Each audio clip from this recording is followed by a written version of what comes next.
Hey everybody, welcome back to the Popanimecomics Lounge, where I have with me professional wrestler Shazza McKenzie, who has wrestled for Australian Wrestling Federation, Professional Wrestling Alliance, Melbourne City Wrestling, Shimmer, Shine, Rise, Newcastle Pro, and just recently for IWTV Family Reunion, GCW, Orange Cassidy is doing something or whatever, or I don't know, Black Label Pro, Adventures in Wrestling, and this all took place during WrestleMania week, so thank you for being on the podcast.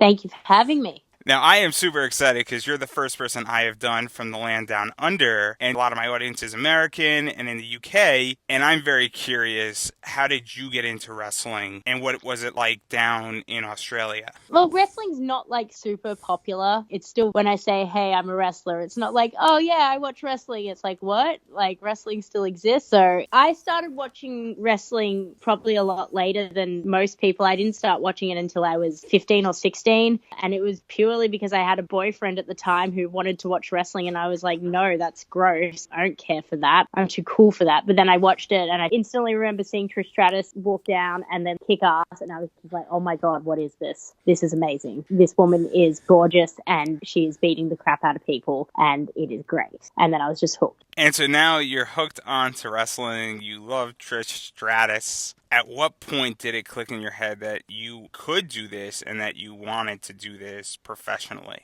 I always say if you start watching wrestling and you're a fan of wrestling, you're either all in or you're not. It's either you really love wrestling or you just kind of don't really get it. You kind of watch it, but it's there. But if you love wrestling, like, it consumes your entire life. So the second I saw Trish that week, it just started consuming my entire life. Like, I went to like the local video store because I'm old and took every video that I could find that was wrestling, and that became my life. And so I was pretty instantaneously like, this is what I'm going to do. And everyone, like my family, just thought it was a phase because I'm like 15, 16 and I go through phases all the time. But then this one just didn't leave. I was like, nope, this is what I'm going to do. And I didn't do it as quickly as I was going to do it. But when I was 16, my fun story is I like dropped out of high school because I was like, I don't need an education because I'm going to go be a wrestler and it's going to be great. Except you kind of need money to do things like that. So then I was like, okay, well then I'll get a job. And then I got a job, and then regular teenage life things happened. And then eventually when I was 19, I started training. And now let's talk a little bit about that and how you went about finding a school to train at.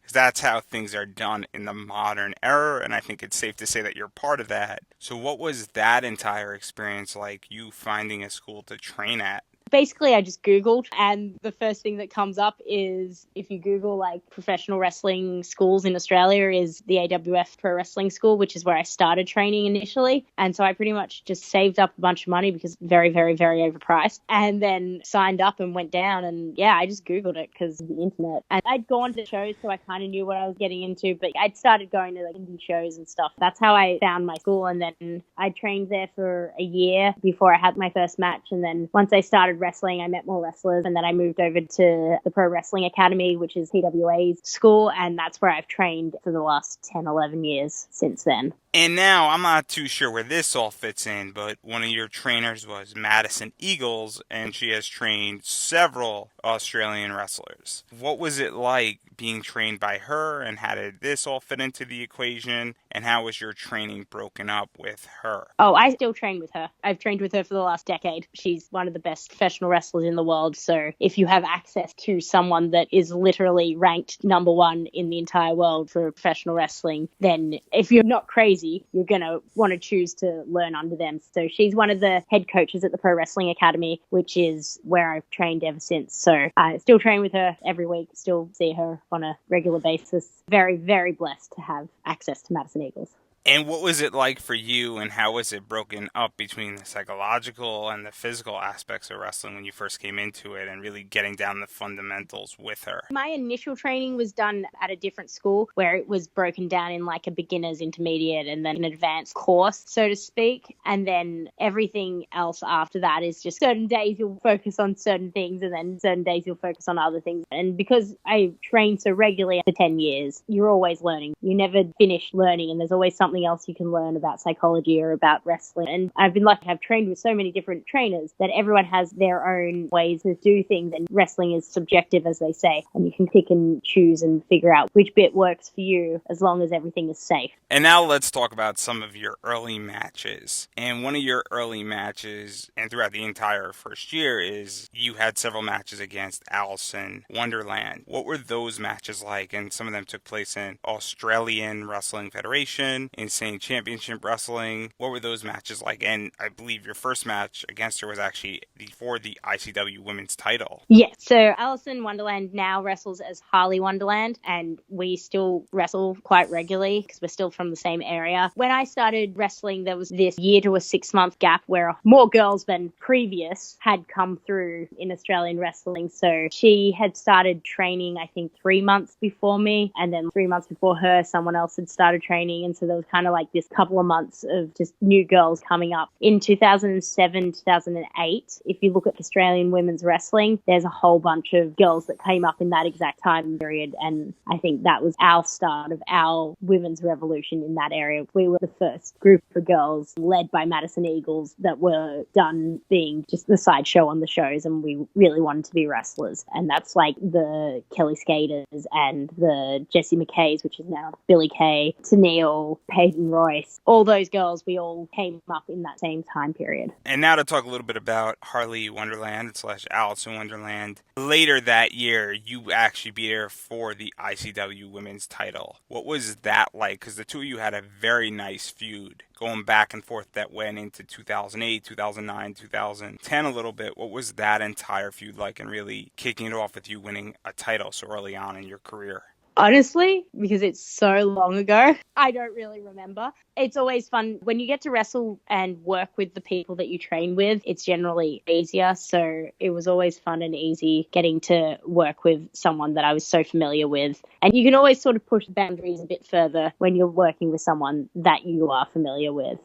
And now you just mentioned that the Australian Women's Revolution, as we're dubbing it right now, started with you and obviously Jessie McKay, who became Billie Kay, Tennille, who is Emma in WWE, Peyton Royce was also involved in that. So I want to talk about how all those rivalries started, and the first one I think really started between you and Jessie McKay / Billie Kay. What was that like? Because that really started in 2009. So when I moved to the Pro Wrestling Australia, Pro Wrestling Academy, that's where Billie and Peyton are both trained from, and that's where Madison Eagles trains us. And so we're all kind of led by Madison into what attitude towards how seriously we wanted to be taken, and she wouldn't allow us to not want to be taken seriously. She always pushed us to give everything our all in all our matches. So I would have wrestled Jess solid 30, 40 times in the years that followed from when we first started wrestling. And a lot of that came to being down to the fact that we were the only girls in our area at the time. So luckily, now in 2019, the real women's revolution, professional wrestling for women, is a lot more popular, and there's a lot more girls and there's a lot more different opponents. And to speak even more about Billie Kay, the fact that you wrestled her 30, 40, probably even more if we start looking at every single match, what was that like for you over the course of about 7 years that you wrestled her, and how did you keep changing things with her and trying new things and making it not boring and trying to one-up her throughout that entire experience of constantly wrestling her? And do you feel that since you wrestled her so much, it really pushed you to become a better wrestler? So the guys would always be like, oh, well, it's just Jess and Shaz wrestling again. And we'd be like, yeah, but now we have the task of trying to make this different, whereas you have a different opponent every time you wrestle. So your match is always going to be different. So we worked as a team to try and think of new ways and new things to make it more exciting and to make it different, because a lot of the time we were wrestling in front of the same crowds that had already seen us wrestle. It was always just a challenge every match to push each other to be more creative and to do different things and to see what we could do. And some ideas don't work and some ideas do work, and you just keep trying. And then eventually Casey Cassidy, aka Peyton Royce got thrown into wrestling you in individual matches as well as tag team matches. What was it like to face her and have her also thrown in the match and having a rivalry with her during this time period as well? So Peyton started wrestling when she was like 16. She was very young when we first met her, and then she took, I think, about a year break. And then when she came back full force. She took like a year break to study and do grown-up things that you should do, not for any other reason. But we're all very much a sisterhood in wrestling. You have to have each other's back and you have to push each other and you just have to work together. So it's always good to have people that want to succeed be across the ring from you, because then you want to succeed as well, and then you try to push each other further and further. And how do you feel that Peyton's style differed from Billie Kay's style in the ring, and how do you feel that you adapted to each of their styles?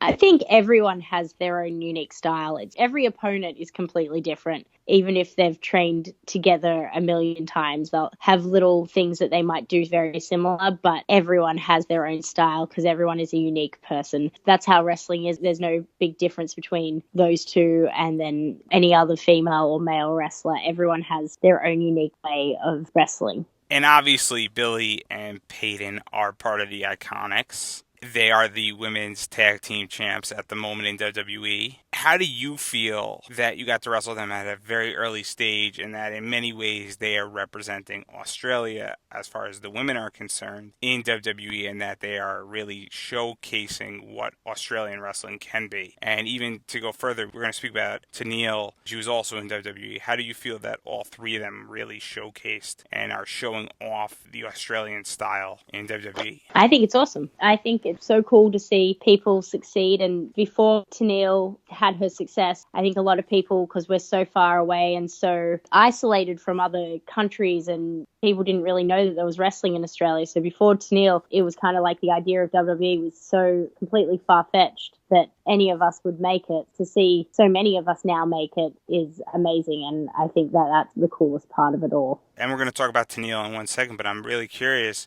do you feel, because you're from Australia, that people don't think that you know what wrestling is, or that you can't wrestle the same way as in America? Do you feel that condensation exists? And then how does that make you feel? Or do you feel that people initially think that, but since you've been around, and we're going to talk about Shine, Shimmer, you were just at family reunion, that notion is disappearing very, very quickly due to the internet? I think Australia is pretty well respected when it comes to the wrestling knowledge that we have, especially now that so many Australians have been so successful. I don't think anyone thinks that we're lacking knowledge in Australia. And now let's talk about Tennille Dashwood, aka Emma. She was in WWE, then she's now on the indie scene. Her career's sort of up in the air where nobody knows her next stop, but you got to wrestle her very early on, and you've had several matches and rivalries, and that actually sort of ended in WWE in one of her matches in NXT. What was that experience like for you to get to wrestle her and really go at it in Melbourne City Wrestling? That was really cool. It was when I had the match with Tennille at MCW. She knew that that would be her last match before going to WWE, so that's obviously nice when someone chooses you to be their opponent for their last match before they move on. I guess these days everyone moves on. So there's so many people getting signed and there's so many people moving on, it's probably less of a deal. But she was the first of our generation of Australians to sign with WWE. So it was cool to want to have that match with me, and then also to want to have the follow-up match in NXT a few years later. And then, of course, last year she was done with WWE. We got to wrestle again when she came back down to Australia. It's always good to wrestle her because we have good chemistry. It's just easy. It's just wrestling. And what is that like for you to really be able to have her last match in Australia, then to face her in NXT and be in a WWE ring, and then after she leaves, you get to wrestle her again, and both of you have more experience? What does that make you feel that you're really wrestling one of the best? We always push each other. Every match is always working to be different and to increase on what we did the last time and to see what we can do and to be creative and to make the best show that we possibly can. And we've both learnt so much over the years that if you go back and look at our first match, there's probably so many completely different things that we do now. And that's the cool thing about wrestling, is you just meet these people along the way and you can go years without seeing them, and then you get to wrestle them again, and then you get to have these completely different matches. And at a back away from Tennille, and I do want to briefly touch upon two more rivalries that happened around the same time. And one of them was with Eliza Sway, and the other was with your former trainer, Madison Eagles. What were these two rivalries like, involving the PWA title and several other matches that were occurring? So Eliza Sway is another girl that came up around that same time, like 2007, 2008. And we were part of that generation of female wrestlers that were done being treated like eye candy and were ready to wrestle. We always pushed Ella to do whatever we could to make the matches as interesting as possible. And of course, wrestling Madison Eagles is just always the greatest experience of your life, because she is just an amazing wrestler and she just wrestles herself and you're just kind of there. And what was it like for you to get to wrestle your former trainer, and in many ways, speaking to other wrestlers, when they wrestle their trainer, it's almost a proving point to their trainer saying, I can go with you, and that I am good enough, and that you taught me well enough, and that I can bring a fight to you. What was that like for you to be in that situation facing her? She's obviously is my trainer, but I've never had that need to prove to her that I can go with her, because we train together. She knows I can go with her. There's no proving ground for me in that sense. It's just cool to get to wrestle someone that wants to do something different and always has a different mindset and different outlook on different things that you don't necessarily have. And you get to learn every time you're in the ring with them. And that's what wrestling's about. And now I want to jump a little bit ahead a few years and really talk about 2014. Where you beat Evie for the PWWA title. How did this come about? I think I was number one contender to that title for like a year or something. So my title match was very much due by the time that I got the match. So that was a real fun match. I think that was maybe the second time that me and Evie had a singles match together, and we've had more since then. But I think that's probably one of my favorite, because we really tried to make it something unique, because it was, for the PWA title is the most prestigious women's title that there is in Australia, so we wanted to make sure that the match represented that. And what did it mean for you to win this title? And you just said it was one of the most prestigious titles in all of Australia. What does that mean for you, that a company trusts you to hold the belt, defend the belt, be the face of the company? And what does that do for you professionally and personally? It was really cool that time, because I'd been at PWA for about 6 years or so at the time, and so that was the first time I'd won the belt. I've held it for some ridiculous amount of time now, but the first time I won it, that was real special. The company had believed in me to be the face of their women's division. And let's talk about your first time, and goes into the second time a little bit, because you had a few title defenses, one against Kellyanne and another against Jessica Troy, but then Charlie Evans got involved with Jessica Troy and made things complicated with this belt, and there were some circumstances with this title. What exactly happened with that entire situation? So I was defending it in a triple threat match, and they both had me in a submission, and I tapped out, so therefore they both won the title, and that's why they became dual champions. And then eventually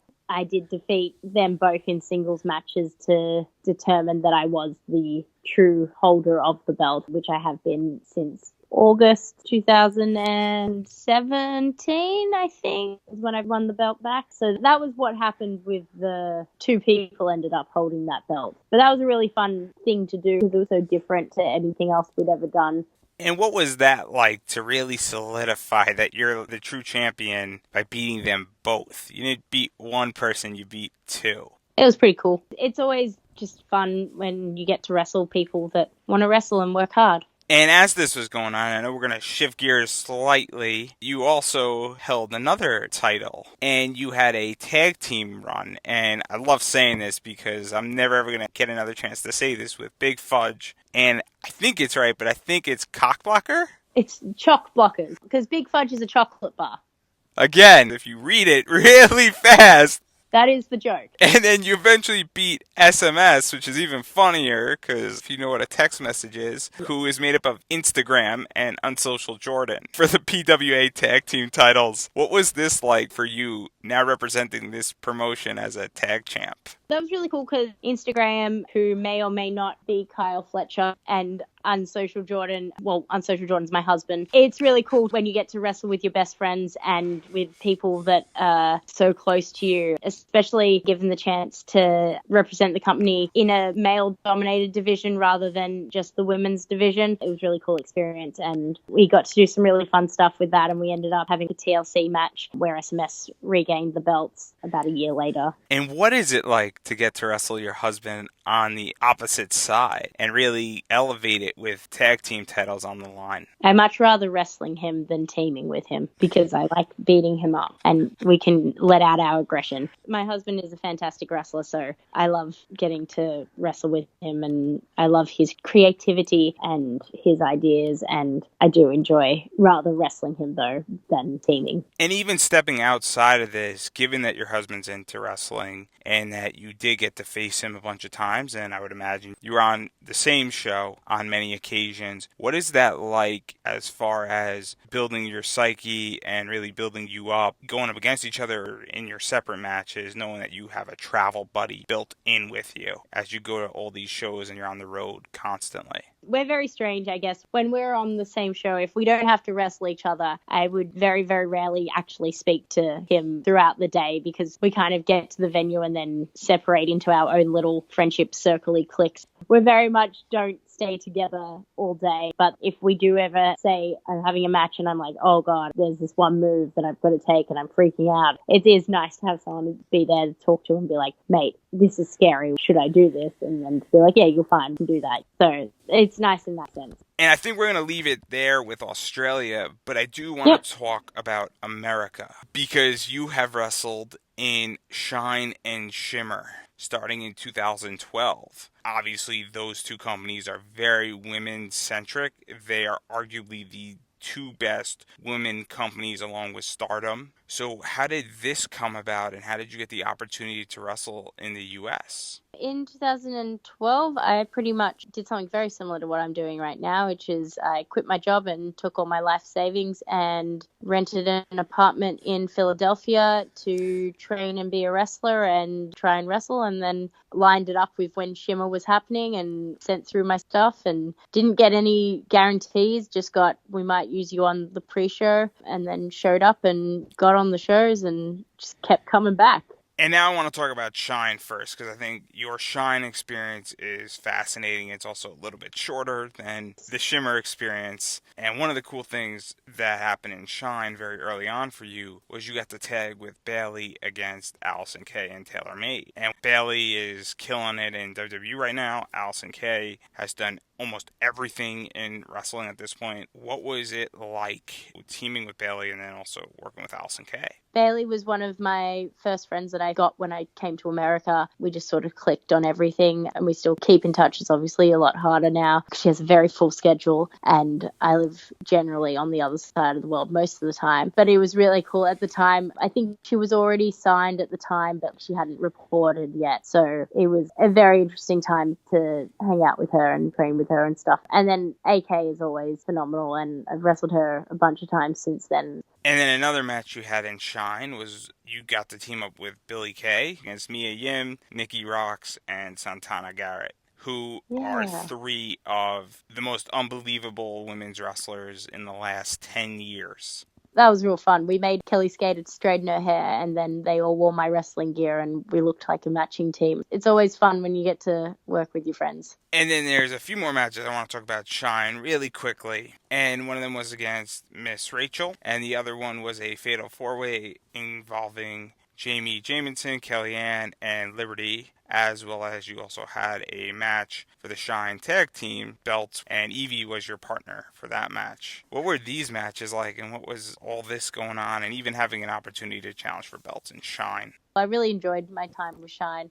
wrestling down in Ybor City. It's such a unique venue and such a unique crowd. It's always a good time. And if things ever lined up again, I'm sure I'd end up back there. It's just nothing is lined up travel-wise. I think I leave America before the next show this time around as well. So it hasn't lined up, unfortunately. And now we're going to take a step away from Shine, and we're going to dive right into Shimmer. And you've had several matches during your first year here, and we're going to talk about a bunch of them. And you went up against Rio O'Reilly, Sahara Knight, if I said that correctly. Saraya Knight.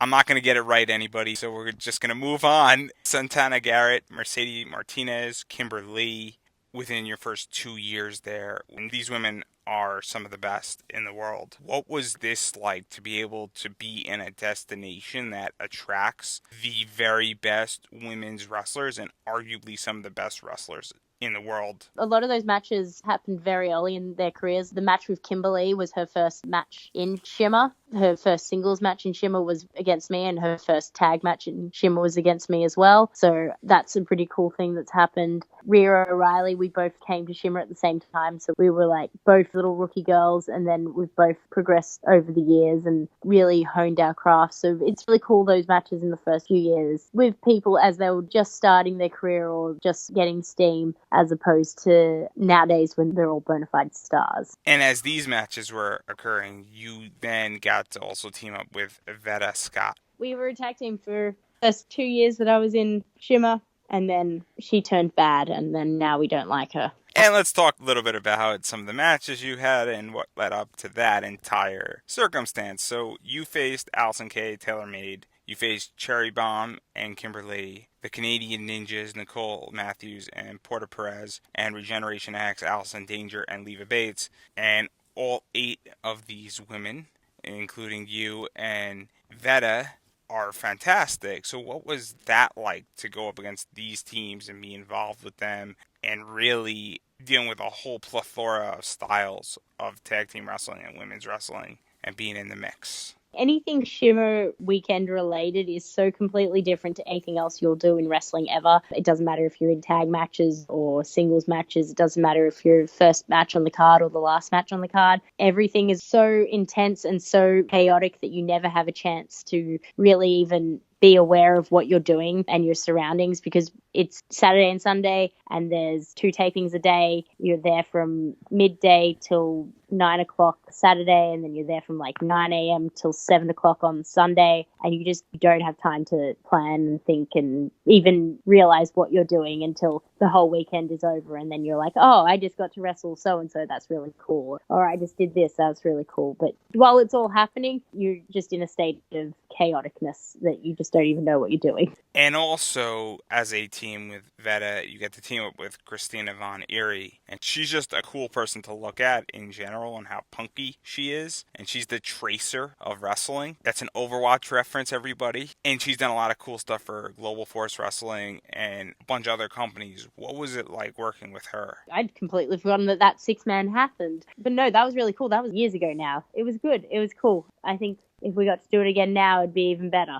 And now let's talk about when Veda went bad. And that was 2015, and this was kind of when you were breaking out as a single star in Shimmer. So why did the two of you go up against each other, and what happened to your team? So 2014, I didn't come to Shimmer. I didn't go overseas. I spent a year trying to pretend to be an adult and have a proper fancy job that didn't allow me to just disappear and go be a wrestler every now and then. And then by 2015, I decided that was a horrible idea and decided I just wanted to be a wrestler and be poor instead, and that was much better. But in that time, during 2014, while I wasn't there, Veda had changed her attitude towards wrestling in Shimmer and had turned to the dark side. So when I returned in 2015, I confronted her about that, and then we had a match.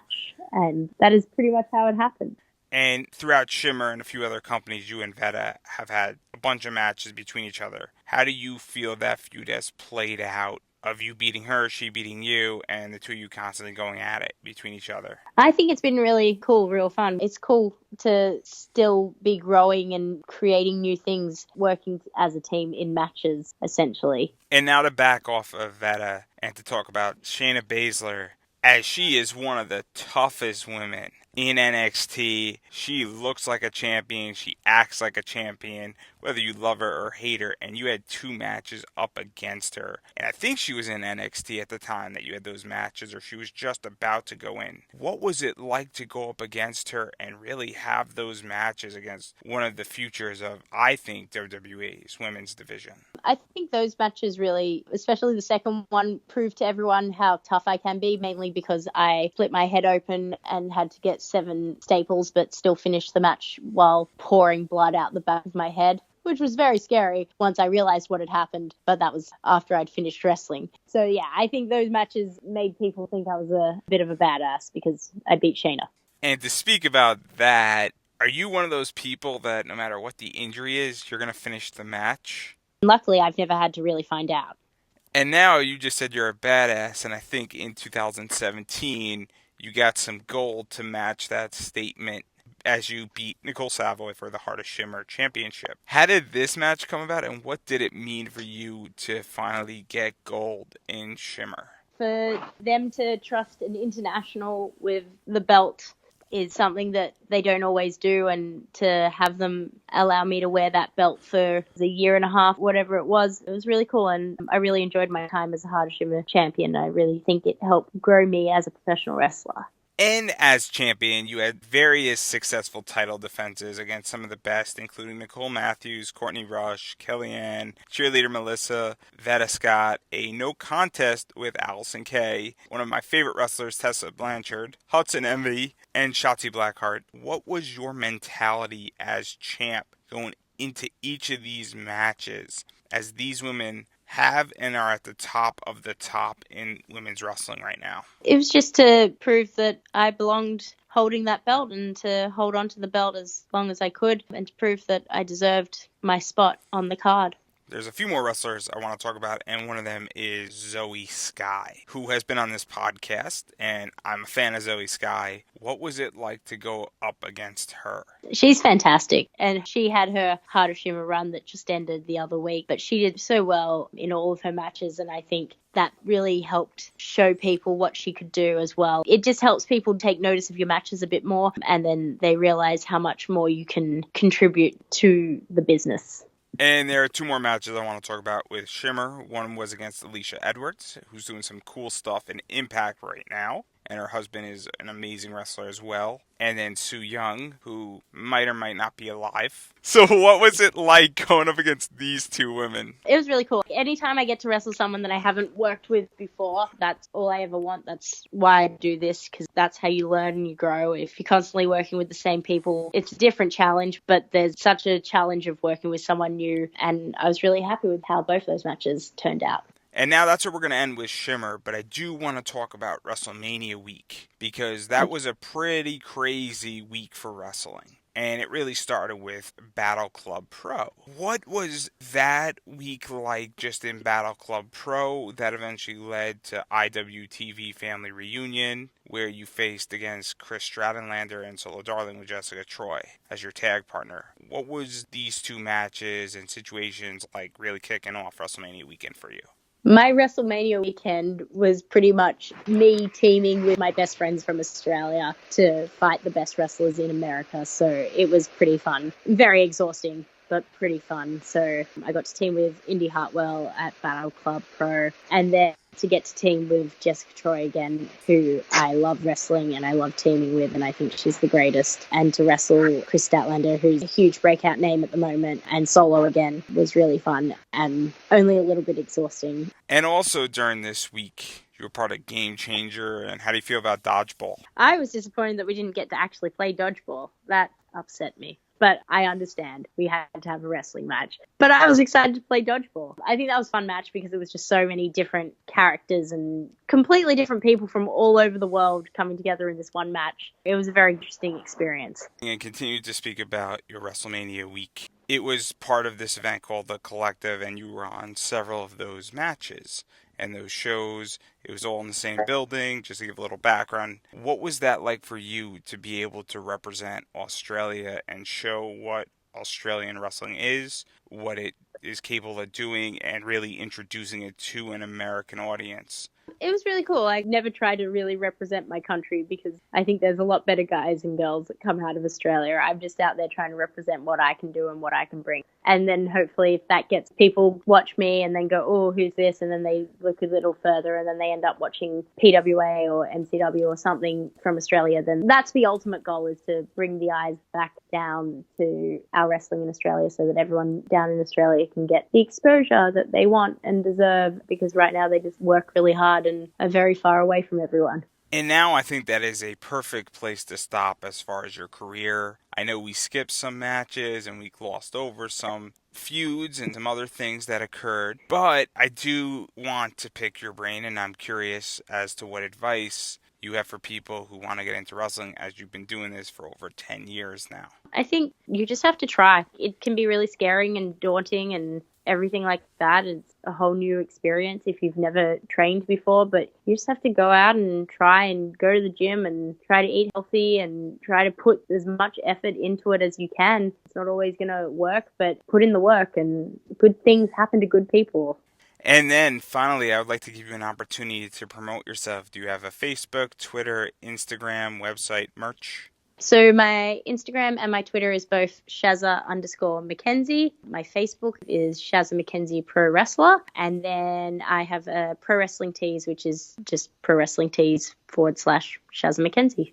As always, thank you for listening to this week's episode of the podcast, and we can be found on iTunes, SoundCloud, and Stitcher Radio, and anywhere else where you listen to your podcasts. And while you wait for next week's episode, you can definitely check us out at popanimecomics.com for articles relating to anime, comics, and pop culture, as well as give us a follow on Twitter at popanimecomics, like our Facebook page, Pop Anime Comics. Check me out on Instagram, Pop Anime Comics. I also have a pro wrestling tee shop that is Pop Anime Comics. Just type it in right on the search bar. Please buy my merch. It's an elf holding a steel chair, and she wants to swing it at people who don't buy my t-shirt. So don't be one of those people. And until next week, everybody, have a wonderful week.